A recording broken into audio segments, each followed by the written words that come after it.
Wassup? Y'all know what it is. Y'all heard what I said, Wrestling Pod. Diesel D, tell Darren, aka They Don't Want None. We here to go through AEW's Revolution. Yeah. We're going to go through all the things. Want to let everybody know these are our opinions. This is our analysis, our insight, how we feel about the events. Don't take it personal. Don't get in your feelings. Don't block us. We just here to give you our insight, try to entertain. But we're going to start off with the pre-show match. It was supposed to be Riho and Thunder Rosa versus Britt Baker and Rebel, not Reba. But she came out with the crutch. She wasn't able to compete. So we had Japanese star Maki Ito coming in. She sang a song for about 4 minutes. And the fans was singing along with her. And I'm like, okay. So then we get to this match. Just to get to the end of the match, Britt Baker and Maki Ito won. Now, how you guys feel about that match? Long ass match. Yeah, It was a long ass match. About 20, 25 minutes. I'm like, what the fuck? I know what it was for. Just for them to showcase their women's division. True. That's what they trying to claim they building on. So. I mean, I guess so. But with Thunder Rosa being a former NWA Women's Champion, Rio being a former Elite Wrestling Women's Champion, I figured they would get the victory. Yeah, that's what I was thinking. Yeah. With the other two not being champions before. So I was surprised about that Britt Baker done won. That's my opinion. Y'all heard what he said. Y'all heard what he said. Since they only had one women's match on the main card, so. I mean, they got a lot of women. I mean, we seen Jade, we seen Red Velvet on the Crossroads. So they just gotta work on building the women up more, man. I mean, like even the tournaments, y'all have most of the matches on YouTube. Like, how you can't showcase them if you don't show them. But yeah, I like to see them bringing some tag team titles soon. Get some tag teams. Yeah, you already had the tag team tournament, so why not bring in some titles? Yeah. Be interesting to see. Open up the main card for the All Elite Wrestling World Tag Team Champions. We had the All Elite World Tag Team Champions, Nick and Matt Jackson, the Young Bucks. They were defending those titles against the Inner Circles, MJF, and the Demogod, Le Champion, Chris Jericho. This was a damn good match. At the end, the Young Bucks, they got the win with the Melter Driver on Le Champion, and they retained the titles. How y'all guys feel about this match? I think it was a fun match. Of course, you had Inner Circle style cheating outside the ring. Yeah, Warlord at the ring. With Aubrey as the referee as always for, I don't know if Every it's just Jericho match, Jericho just every slash Inner Circle Circle. match. I think it's Warlord was getting his cheat on. I don't know if he ever got sent to the back. But he didn't, but I think it was a pretty good match. Yeah. Pretty good match to me as well. Might be the best of the night. Another thing that I actually thought for a second that Jericho and MJF was about to win.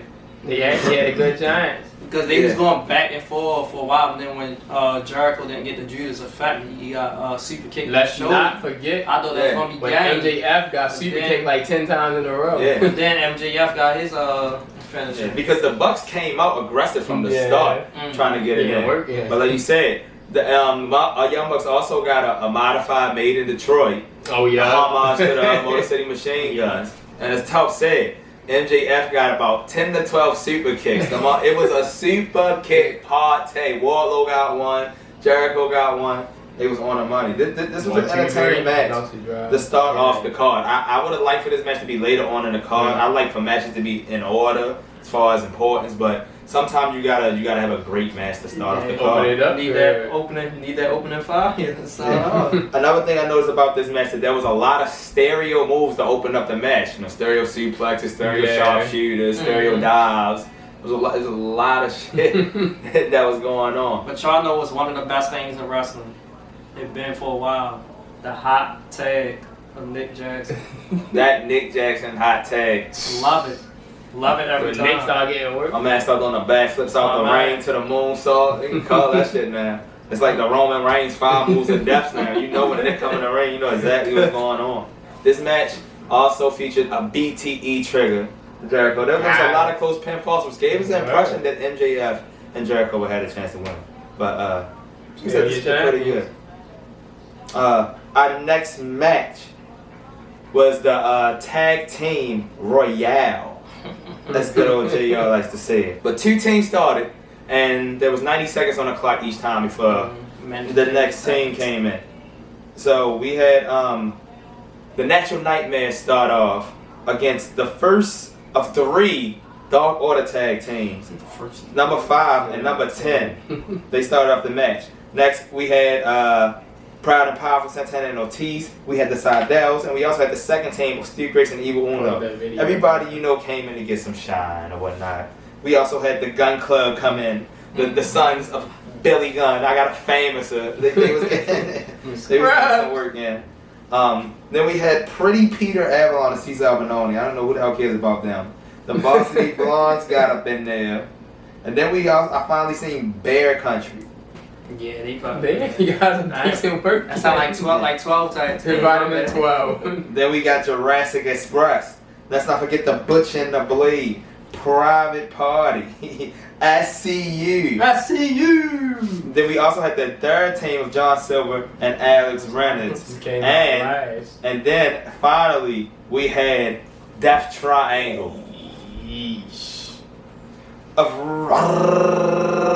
Ray Phoenix and the Bastard Pop. Like he said, there's a lot of fucking tag teams in this match. Everybody got a little bit of chance to shine. We also had a part where the Gun Club was trying to take out somebody, and QT Marshall dumped everybody out. And Dustin had a problem. He said, "What the hell's going on?" QT said, "What the hell are you talking about, man? I'm trying to get a title shot." He said, "Oh man, fuck you." QT eliminated himself, spit in Dustin's face, and laughed. He just laughed. Like, what the hell? But also, one of the main parts of television, we had Marco Stunt coming in the field on behalf of Jurassic Express once they started to get things going. He went, first of all, it was a phony ass elimination of Ortiz, of Santana by Jungle Boy with using his legs. And then Marco Stunt comes into the ring, does a Hurricane Rana on Evil Uno, but it looks like Evil Uno throws him off of him. And then after Marco Stunt damn it hits the ground already, Evil Uno decides to turn around and run into the fucking post and eliminated himself. We got that to our final 4, which was Silver from the Dark Order. Then we had Ray Phoenix and Pitacon from Death Triangle. And we also had Jungle Boy from Jurassic Express. Silver got eliminated after flurry of moves going back and forth with Pop. So I left Jungle Boy to go against both members of Death Triangle. For some reason, Pop took all his momentum and jumped over the rope to allow Jungle Boy to take him out. With left Ray Phoenix and Jungle Boy left. They had a nice back and forth encounter. Yeah, they started getting hurt. With Ray Phoenix diving all the way out of the fucking ring over the barricade. Barricade as he liked to do, the guardrails he likes to do, and the fucking Greg Knox gonna act like he thought he was out, knowing his ass went through the middle rope. I think he genuinely thought he was out. Aubrey had to come over there and tell him, "No, motherfucker, he's still in a match." So then he gets back in the ring. He's able to get the win. Death Triangle are the number 1 contenders. This is gonna be a very good match when they hook up with the Young Bucks versus Death Triangle, and with Death Triangle winning this match, they will be the new All Elite Wrestling World Tag Team Champions when they get that shot. We'll see. How y'all feel about this match? How y'all feel about this report? Man, that was a fun ass match. I didn't expect that to be that fun and that good. A tag team battle royale. Yeah, I don't like it. It's interesting. I didn't think I would like it, but it was interesting because of all the people involved. It was a lot of different factors there. So I had no problem with it. And all the tag teams still got their shine. Our next match was for the All Elite Wrestling Little Ass Women's Championship. And she was the longest reigning Women's Champion, Hikaru Shida. Will she ever lose this damn belt? 10 months now. She was going up against the Women's Eliminator Tournament winner from Japan, Ryo Mizunami. She put on a great showing, taking out the likes of Awesome Kong, and then beating Nyla Rose in the finals in a good ass match on Crossroads. This again was a good ass match, possibly one of the best matches of the night. As these girls went back and forth, delivering the flurry of moves. You could tell they were tired. It was a lot of times I thought Ryo might get the win and finally in the street, but I also knew that she wasn't here full time, so I knew she wasn't going to win this match. At the end, after a couple of Falcon arrows and about 8 to 9 fucking last shots and fucking Shining Wizards, Shida pulls out the victory and she's still your champion. How y'all guys feel about this match? I actually thought it was a real damn good match. It was. Probably one of the top ones matches so far this year. It was basically almost like a New Japan Pro Wrestling match. They were going back and forth, hard hitting. It's like kind of like the match with all the kickouts. She got her finisher. The leg drop off the top ropes. Shida kicked out. Shida got hella. We said 10 or 15. Yo, who said it? Just Knees. She didn't even win from a shot with it. She went from a high jump spin knee. Yeah, that shit was main too. For some reason, the same people from the pre-show match, fucking Rebel comes out with a fresh ass knee now, with Britt, with Nyla and Vicky. They start attacking both women in this match, and then for no particular reason at all, Thunder Rosa come out and they all run out the ring. You mean to tell me Nyla Rose, Britt Baker, Rebel, and Miro, all 4 of these women, and they all run from just Thunder Rosa. It's Thunder Rosa. Come on, yo. Our next match, I ain't really got nothing good to say about it because I've been disappointed for a second, but our next match was a tag team match between sexy Chucky T and freshly squeezed Orange Cassidy going up against the best man Miro and super bad Kip Sabian with personality. This match was longer than I think it should have been, and Ramiro doing all this extra flexing and not trying to really make his pin. I feel like Kip Sabian didn't get enough bump to shine. It was just a lot of Miro and Chucky T. We did get our classic Orange Cassidy. But the end this match of Miro and Kip got the win.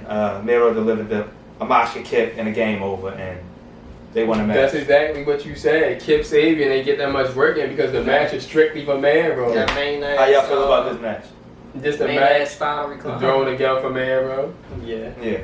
But to me, it's not working. That Miro said you want to get up there and get the title. He said he's here to be all elite, but besides his first run at WWE where he was fighting Cena at WrestleMania with the Tank and he was United States champion running through Real American Jack Swaggers and Big E's. Talked about this. Like even his second run with Lana and at the line with the Bobby Lashley, it was a waste. But this is just as bad. I don't know what's going on. How y'all feel?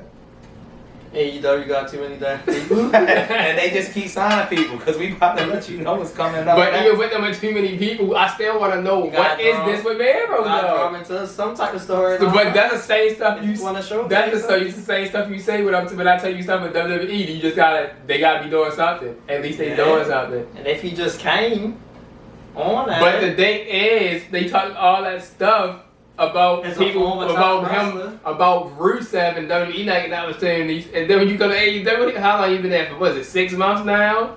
How many matches he fought on the main show? Like Dre? Did he get hurt? No. When did Miro get hurt? I thought he got hurt. I remember he fought that one match against Best. Every time the whole damn feud was with Best Friends the whole time. The whole time. So yeah, whatever they doing with Miro, it's just not fucking working, dude. But anyway, our next match was the big money match. If y'all been watching Dynamite, y'all seen how everything been doing.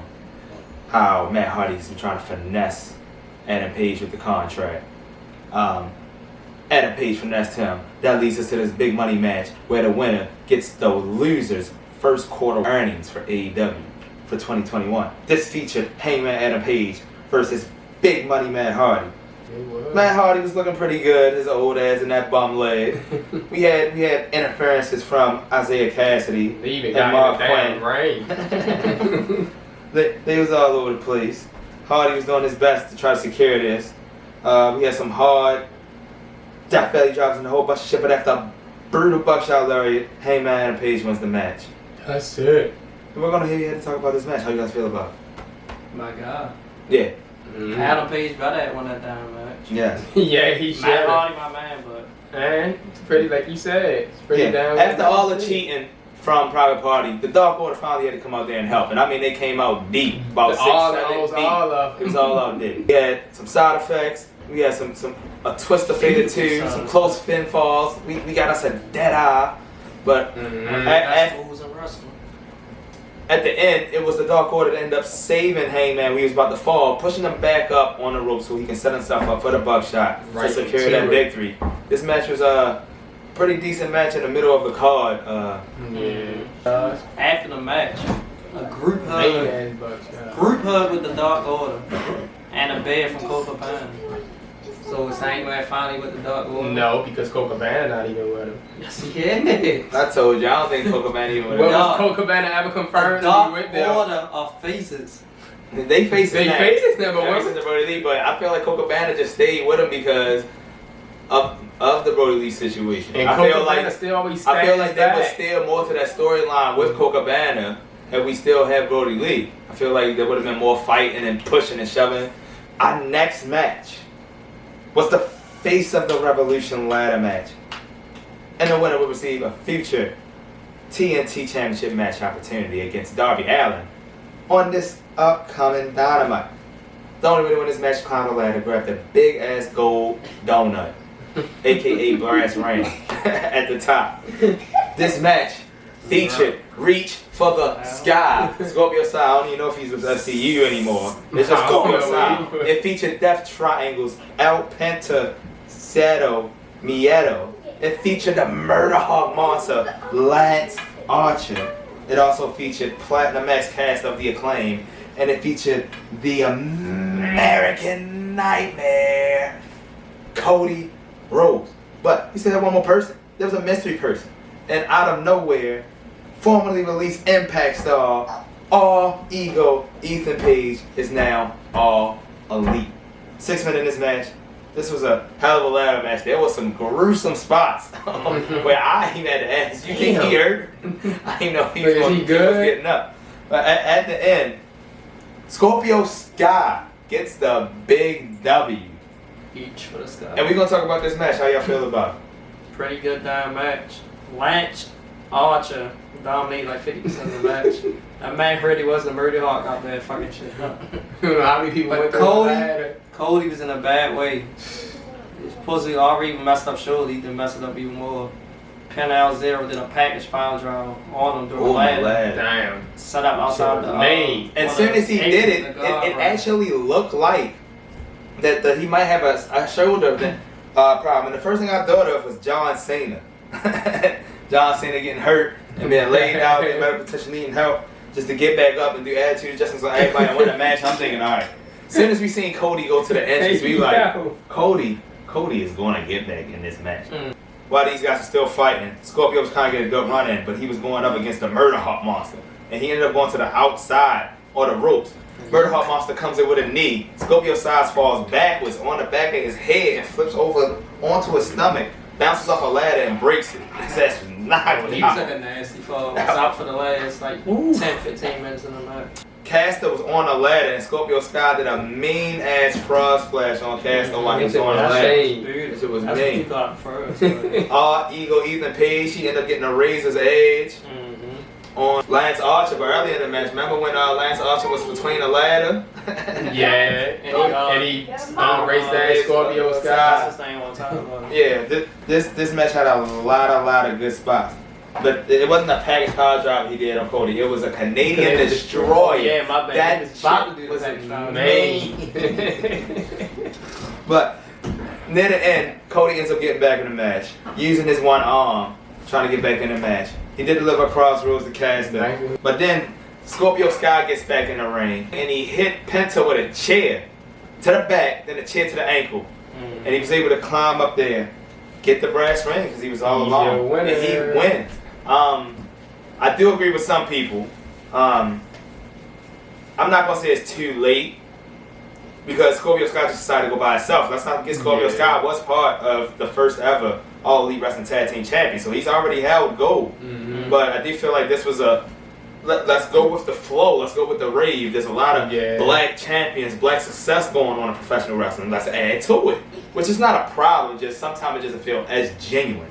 So I get some people saying they just did that for this, but at the same time, why do y'all criticize everything? This is what I don't understand about our black people. And we had this talk earlier. Our black people, they criticize when we're not getting the success and the recognition we deserve. But when we get that recognition, no matter how short a term it may be, no matter how we had to get to it, when it actually gets it, where it's in the history books, where it's not changing forever, it's there. History. Y'all still find a way to criticize why it is, how it is, instead of just appreciate it. I understand some things can be criticized, but sometimes just appreciate it. That's all you gotta do. Just appreciate that the man getting a title shot. And then he did have success before, getting a world title shot against Jericho. Yeah. He beat Jericho in a tag team match. The next Dynamite next week, he got a world title shot.